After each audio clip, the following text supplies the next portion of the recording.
ನಮಸ್ತೆ ವೀಕ್ಷಕರೇ, ಎಲ್ಲ ಚೆನ್ನಾಗಿದೆ ಚಾನಲ್ಗೆ ಸ್ವಾಗತ. ಇವತ್ತು ನಾನು ಒಂದು ಟೇಸ್ಟಿ ಮತ್ತು ಹೆಲ್ತಿ ಮೊಳಕೆ ಹೆಸರು ಕಾಳಿನ ಪಲ್ಯನ ಮಾಡೋದನ್ನು ಹೇಳ್ಕೊಡ್ತಾ ಇದ್ದೀನಿ. ಇದನ್ನು ನೀವೆಲ್ಲರೂ ಜೋಳದ ರೊಟ್ಟಿ ಊಟ ಎಲ್ಲಾದರೂ ಮಾಡಿದರೆ ಅದ್ರ ಜೊತೆ ಕಾಂಬಿನೇಷನ್ ಆಗಿ ಡೆಫಿನೆಟಾಗಿ ಇದ್ದೇ ಇರುತ್ತೆ. ಇದನ್ನು ಸುಲಭವಾಗಿ ಮನೆಯಲ್ಲಿ ಹೇಗೆ ಮಾಡ್ಕೊಳ್ಳೋದು ಅಂತ ನೋಡ್ಕೊಂಡು ಬರೋಣ ಬನ್ನಿ.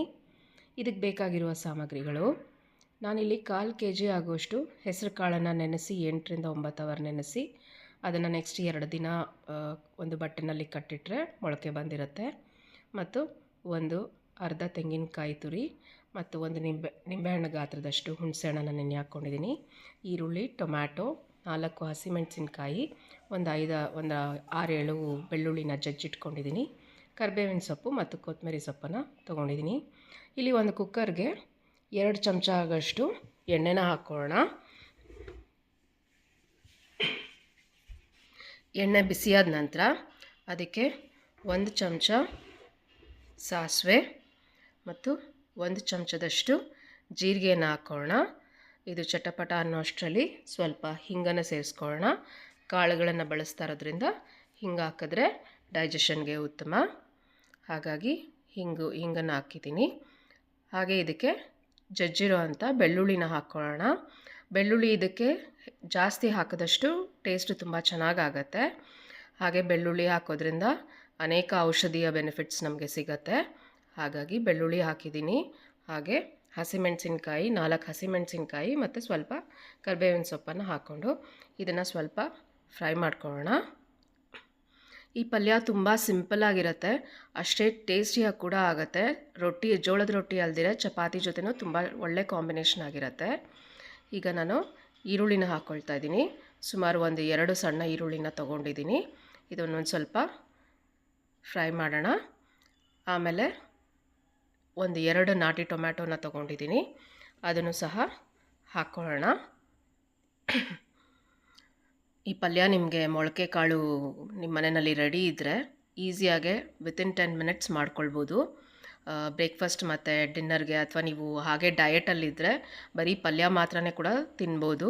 ಸ್ವಲ್ಪ ಫ್ರೂಟ್ಸ್ ಮತ್ತು 1 ಬೌಲ್ ಪಲ್ಯ ತಿಂದರೆ ನಿಮಗೆ ಕಂಪ್ಲೀಟಾಗಿ ಫಿಲ್ಲಿಂಗ್ ಆಗಿರುತ್ತೆ. ಮತ್ತು ಸ್ವಲ್ಪ ಅರಿಶಿನ ಹಾಕ್ಕೊಂಡಿದ್ದೀನಿ. ಹಾಗೆ ಮೊಳಕೆ ಬರೆಸಿರೋ ಹೆಸರು ಕಾಳನ್ನು ಸಹ ಹಾಕ್ಕೊಳ್ಳೋಣ. ಇದನ್ನೆಲ್ಲ ಚೆನ್ನಾಗಿ ಒಮ್ಮೆ ಮಿಕ್ಸ್ ಮಾಡಿಕೊಂಡು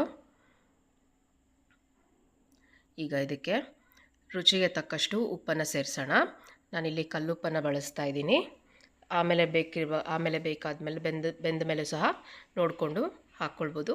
ಈ ಹಂತದಲ್ಲಿ ಸ್ವಲ್ಪ 1 ಚಮಚದಷ್ಟು ಹಾಕಿದ್ದೀನಿ. ಮತ್ತು ನೀರು ಜಾಸ್ತಿ ಬೇಡ, 1/4 ರಿಂದ ಅರ್ಧ ಕಪ್ ನೀರಾದರೆ ಸಾಕಾಗುತ್ತೆ. ಏಕೆಂದರೆ ನಾವಿದು ಈ ಪಲ್ಯಕ್ಕೆ ಬೇರೆ ಇನ್ನೇನೂ ಹಾಕೋದಿಲ್ಲ, ಅದಕ್ಕೆ ಅದು ನೀರು ಆಗಿಬಿಡುತ್ತೆ. ಸೊ ಹಾಗಾಗಿ ಅರ್ಧ ಲೋಟ ನೀರು ಹಾಕಿದ್ರೆ ಸಾಕಾಗುತ್ತೆ. ಕುಕ್ಕರ್ ಮುಚ್ಚಿ 2 ರಿಂದ 3 ವಿಸಿಲ್ ಆದರೆ ಹೆಸರು ಕಾಳೆಲ್ಲ ತುಂಬ ಚೆನ್ನಾಗಿ ಬೆಂದಿರುತ್ತೆ. ನೋಡಿ, ಎಲ್ಲ ಚೆನ್ನಾಗಿ ಬೆಂದಿದೆ. ಈ ಹೆಸರು ಕಾಳು ಪಲ್ಯ ತುಂಬ ಟೇಸ್ಟಿಯಾಗಿರುತ್ತೆ. ಮತ್ತು ಹಾಗೆ ನಿಮಗೆಲ್ಲ ತಿಳಿದಿರೋ ಹಾಗೆ ಹೆಸರು ಕಾಳು ತುಂಬ ರಿಚ್ ಇನ್ ಪ್ರೋಟೀನ್ ಫುಡ್ ಇದು.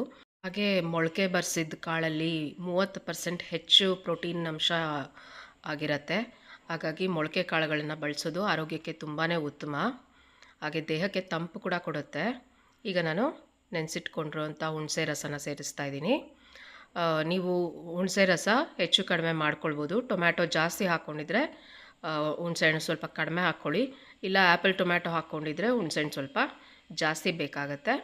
ಹಾಗೆ ನಾನಿಲ್ಲಿ 1 ಚಮಚ ಸಾರಿನ ಪುಡಿ ಹಾಕ್ಕೊಳ್ತಾ ಇದ್ದೀನಿ. ನಿಮ್ಮ ಮನೇಲಿ ಯಾವ ಸಾರಿನ ಪುಡಿ ಇಟ್ಕೊಂಡಿದ್ದೀರಾ ಅದನ್ನು ಬಳಸ್ಕೋಬೋದು. ಇದು ಹುಚ್ಚೆಳ್ಳು ಪುಡಿ. ನಾನು ಮುಂಚೆ ವೀಡಿಯೋಸ್ ನೀವು ನೋಡಿದರೆ ಇದ್ರದ್ದು ಪರಿಚಯ ನಿಮಗಿರುತ್ತೆ. ಇದು ಹುಚ್ಚೆಳ್ಳು ಮತ್ತು ಕಡಲೆಬೀಜ ಮತ್ತು ಎಳ್ಳದು ಹುರಿದು ಪುಡಿ ಮಾಡಿಟ್ಕೊಂಡಿರೋ ಮಿಶ್ರಣ. ಅದಿಲ್ಲ ಅಂದರೂ ಪರವಾಗಿಲ್ಲ, ನೀವು ಬರೀ ಎಳ್ಳು ಮತ್ತು ಕಡಲೆಬೀಜನ ಹುರಿದು ಪುಡಿ ಮಾಡಿಟ್ಕೊಂಡು ಹಾಕ್ಕೊಳ್ಬೋದು. ಮತ್ತು ನಾನು ಇಲ್ಲಿ ತೆಂಗಿನಕಾಯನ್ನು ಸಹ ಹಾಕ್ಕೊಂಡಿದ್ದೀನಿ. ಸುಮಾರು 1/4 ತೆಂಗಿನಕಾಯಿನ ತುರಿದಿಟ್ಕೊಂಡಿರೋದದು. ಈಗ ಎಷ್ಟು ಅವಶ್ಯಕತೆ ಬೇಕೋ ಪಲ್ಯಕ್ಕೆ ಆ ರೀತಿ ನೀರನ್ನು ನೋಡ್ಕೊಂಡು ಹಾಕ್ಕೊಳ್ತೀನಿ. ಸುಮಾರು 1 ಕಪ್ ನೀರನ್ನು ಇವಾಗ ಹಾಕ್ಕೊಂಡಿದ್ದೀನಿ. ನೋಡಿ, ಈಗ ಪಲ್ಯ ಎಷ್ಟು ಸುಲಭವಾಗಿ ಆಲ್ಮೋಸ್ಟ್ ರೆಡಿಯಾಗಿದೆ. ಇದನ್ನು ಚೆನ್ನಾಗೆ ಮೀಡಿಯಮ್ ಊರಿನಲ್ಲಿ ಕುದಿಸ್ಕೊಳ್ಳೋಣ. ಅದು ಒಂದು ಒಳ್ಳೆ ಕನ್ಸಿಸ್ಟೆನ್ಸಿ ಬಂದಾಗ ರೆಡಿಯಾಗಿರುತ್ತೆ. ಈ ಹಂತದಲ್ಲಿ ನೀವು ಉಪ್ಪು ಖಾರ ಚೆಕ್ ಮಾಡ್ಕೊಳ್ಬೋದು. ಬೇಕು ಅಂತಂದರೆ ಎಕ್ಸ್ಟ್ರಾ ಉಪ್ಪನ್ನು ಆ್ಯಡ್ ಮಾಡ್ಬೋದು. ನಾನಿಲ್ಲಿ ಒಂಚೂರು ಉಪ್ಪನ್ನು ಹಾಕ್ತಾಯಿದ್ದೀನಿ. ಹಾಗೆ ಬ್ಯಾಲೆನ್ಸ್ ಆಗೋದಕ್ಕೆ ಉಪ್ಪು ಹುಳಿ ಖಾರ ಎಲ್ಲ ನಾನಿಲ್ಲಿ ಒಂದೂವರೆ ಚಮಚದಷ್ಟು ಬೆಲ್ಲನ ಸಹ ಸೇರಿಸ್ತಾ ಇದ್ದೀನಿ. ಬೆಲ್ಲನ ಆ್ಯಡ್ ಮಾಡೋದ್ರಿಂದ ಒಳ್ಳೆ ಬ್ಯಾಲೆನ್ಸ್ ಸಿಗುತ್ತೆ ನಿಮಗೆ ಪಲ್ಯದಲ್ಲಿ. ಹುಳಿ ಉಪ್ಪು ಯಾವುದು ಪ್ರಾಮಿನೆಂಟ್ ಆಗಿರಲ್ಲ, ಎಲ್ಲನೂ ಹೊಂದ್ಕೊಳ್ಳುತ್ತೆ. ಹಾಗಾಗಿ ಬೆಲ್ಲನ ಯೂಸ್ ಮಾಡಿ, ಚೆನ್ನಾಗಾಗತ್ತೆ. ಈಗ ಇದನ್ನೆಲ್ಲ ಒಮ್ಮೆ ಚೆನ್ನಾಗಿ ಮಿಕ್ಸ್ ಮಾಡಿ ಮೀಡಿಯಮ್ ಉರಿನಲ್ಲಿ ಕುದಿಲಿಕ್ಕೆ ಬಿಡೋಣ. ನೀವು ಒಮ್ಮೆ ಈ ರೀತಿ ನಿಮ್ಮ ಮನೆಯಲ್ಲಿ ಮೊಳಕೆ ಕಾಳು ಪಲ್ಯನ ಮಾಡಿ ಹೇಗೆ ಬಂತು ಅಂತ ನಮಗೆ ಕಮೆಂಟ್ ಸೆಕ್ಷನಲ್ಲಿ ತಿಳಿಸಿ. ಈ ವಿಡಿಯೋ ನಿಮಗೆ ಇಷ್ಟ ಆಗಿದ್ದರೆ ಲೈಕ್ ಮಾಡಿ, ಶೇರ್ ಮಾಡಿ ಮತ್ತು ನಮ್ಮ ಚಾನಲ್ಗೆ ಸಬ್ಸ್ಕ್ರೈಬ್ ಮಾಡೋದನ್ನು ಮರಿಬೇಡಿ.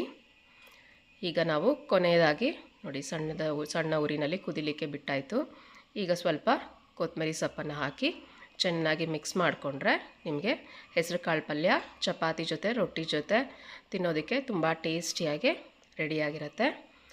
ಇದೇ ರೀತಿ ಮತ್ತಷ್ಟು ನಾವು ನಮ್ಮ ಚಾನಲ್ನಲ್ಲಿ ಆರೋಗ್ಯಕರವಾದ ಮತ್ತು ಟೇಸ್ಟಿಯಾದ ರೆಸಿಪಿಗಳನ್ನು ಆವಾಗವಾಗ ಪೋಸ್ಟ್ ಮಾಡ್ತಾ ಇರ್ತೀವಿ. ನೀವು ನಮ್ಮ ಚಾನಲ್ನೆಲ್ಲ ಫಾಲೋ ಮಾಡಿ, ಸಪೋರ್ಟ್ ಮಾಡಿ. ನೋಡಿ, ಹೆಸರು ಕಾಳು ಪಲ್ಯ ರೆಡಿಯಾಗಿದೆ. ಇಷ್ಟ ಆದರೆ ಸಾಕಾಗತ್ತೆ. ನೀವು ಈ ಹಂತದಲ್ಲಿ ಆಫ್ ಮಾಡ್ಕೊಳ್ಬೋದು. ಅಲ್ಲಿ ತನಕ ಖುಷಿಯಾಗಿರಿ. Thank you for watching. ಧನ್ಯವಾದಗಳು. Take care.